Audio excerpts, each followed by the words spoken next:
Start.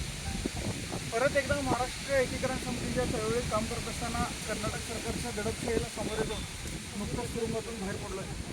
फक्त मराठी भाषेचा सन्मान राखणाऱ्या एका पोरग्याचा सत्कार केला म्हणून त्या ठिकाणी मला अटक झाली होती. इतक्या तातडीनं कारवाई करायची काय गरज होती हा प्रश्न प्रशासनालाच विचारावा लागणार आहे.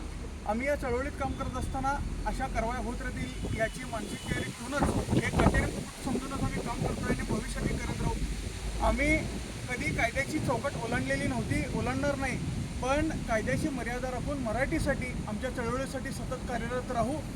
आतापर्यंत कुठल्याही परिणामाची चिंता न करता मी आजपर्यंत या चळवळीसाठी एक प्रामाणिक कार्यकर्ता म्हणून काम केलेलं आहे आणि भविष्यातही तशाच पद्धतीनं करत राहील.